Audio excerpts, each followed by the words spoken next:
நான் 2 நாளுக்கு முன்னாடி போஸ்ட் பண்ணியிருந்த ஷார்ட்ஸில் பார்த்தீங்கன்னா, நம்ம கணேஷா அவர்கள் வந்து வயித்துல ஒரு பாம்பு கட்டியிருப்பார் இல்லையா?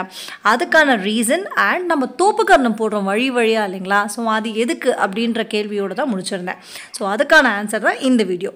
ஸோ ஃபஸ்ட்டு நம்ம பார்க்க போகிறது வந்துட்டு எல்லாருக்கும் தெரிஞ்சு பண்ணிக்கிட்டு இருக்க வழி வழியாக பண்ணிக்கிட்டு இருக்க அந்த தோப்புக்கரணத்துடைய ரீசன் தான். நம்ம பிள்ளையாருடைய அப்பா சிவபெருமான் வந்துட்டு ஒரு அசுரன், அவர் பேர் கஜமுகா அசுரனுக்கு வந்துட்டு ஒரு வரம் கொடுக்குறாரு. எந்த ஆயுதத்தாலையும் உனக்கு சாவு கிடையாதுன்னு சொல்லிட்டு.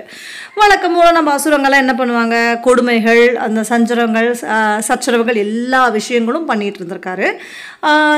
ஒரு எக்ஸ்ட்ரீம் லெவலில் எப்படி பண்ணியிருக்காருன்னா, தேவர்களெல்லாம் வந்துட்டு ஒரு நாளைக்கு 1008 தடவை தோப்புக்கரணம் போட வச்சிருக்காரு. இந்த ஒரு அராஜகத்தை வந்துட்டு கண்ட்ரோல் பண்ண முடியாமல் அவங்கெல்லாம் போய் சிவபெருமான் கிட்ட வேண்டும் போது சிவபெருமான் அவர்கள் வந்துட்டு பிள்ளையாருக்கு வந்து கட்டளையிடுறாரு, போய் அதை வந்துட்டு அவரை வந்து வதம் செய்யணும்னு சொல்லிட்டு. பிள்ளையாரும் வந்து எந்த ஒரு எதுக்குன்ற ரீசனில் எதுவும் கேட்காம அவரும் போய் நம்ம கஜமுக அசுரனை வந்துட்டு அவர் வந்து என்னென்னவோ ஆயுதத்தால் வந்துட்டு அடிக்க பார்த்துருக்காரு, கொல்ல பார்த்துருக்காரு, நடக்கலை. கடைசியில் அவருடைய வலது தந்தத்தை கட் பண்ணி வந்துட்டு அவர் மேலே எரிஞ்சிருக்காங்க. ஸோ அந்த டைமில் தான் வந்துட்டு கஜமுக அசுரன் வந்துட்டு தன்னுடைய நிலைப்பாடை உணர்ந்து மன்னிப்பு கேட்டு மூஷிக வாகனமாக பிள்ளையாருக்கு போகிறாரு. சரிங்களா? ஸோ மூஷிக வாகனம் வந்த கதையும் இதுதான். நம்ம பிள்ளையாருடைய ரைட் ஹேண்ட் சைட் தந்தம் உடைந்த கதையும் இதுதான். சரிங்களா?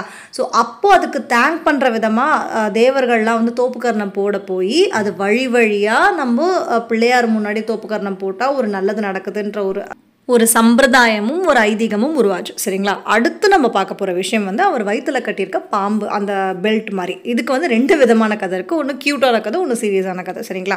ஸோ ஒன்று பார்த்தீங்கன்னா, அவர் வந்து ஏதோ ஒரு விஷயமா போயிட்டுருக்கும் போது நடுவில் பாம்பு போய் அந்த மூஷிக வாகனம் எலி இருக்கு இல்லைங்களா, அதை தடுமாறி நம்ம பிள்ளையார் விழுந்ததாகவும் அதை பார்த்து நிலா இருக்கு இல்லையா, சந்திரனை வந்து சிரித்ததாகவும் அதனால் கோவப்பட்டு நீ வந்து தேஞ்சு போவ, உன்னுடைய பிரகாசத்தினால தானே வந்துட்டு நீ இந்த அளவுக்கு வந்து ரொம்ப எக்ஸ்ட்ரீம் லெவலில் ஆடுற, நீ தேஞ்சு போயிடுவேன்னு சொல்லி சாப விட்டதாகவும், அவர் பிறகு தன்னிலை உணர்ந்து மன்னிப்பு கேட்கும் போது அவர் வந்து என்னுடைய சாபத்தை வித்ட்ரா பண்ண முடியாது, அதனால் நீ என்ன பண்ணனா ஒரு தேஞ்சு போய் பிறகு நீ வந்து வளர்ப்பிறையாக வருவ அப்படின்ற மாதிரி சொன்னதாகவும், அதனால தான் அந்த அமாவாசை தேய்பிறை பௌர்ணமி வளர்ப்பிறை வந்ததாகவும் சொல்கிறாங்க. இது ஒரு கதை.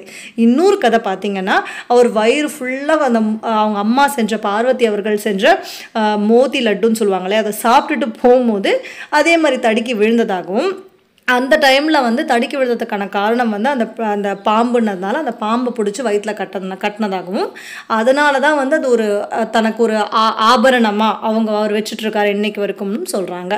ஸோ ஆக மொத்தத்தில் வந்து அவர் வயிற்றில் கட்டிகிட்ருக்க பாம்புக்கான ஒரு காரணம் பார்த்திங்கன்னா சந்திரனுடைய சாபமும் வழிபோக்கில் போயிட்டு இருந்த போது தடுக்கிறதுனால வந்துட்டு அந்த பாம்பை எடுத்து வயிற்றில் கட்டினதாகவும் கதைகள் இருக்குங்க.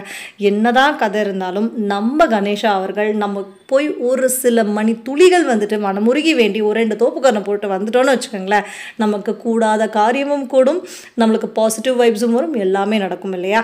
ஸோ கணபதியும் தீம் தான் நான் சொன்ன மாதிரி. ஸோ இன்னொரு வீடியோவில் நம்ம சந்திப்போம். அது வரைக்கும் நன்றி, வணக்கம். தேடி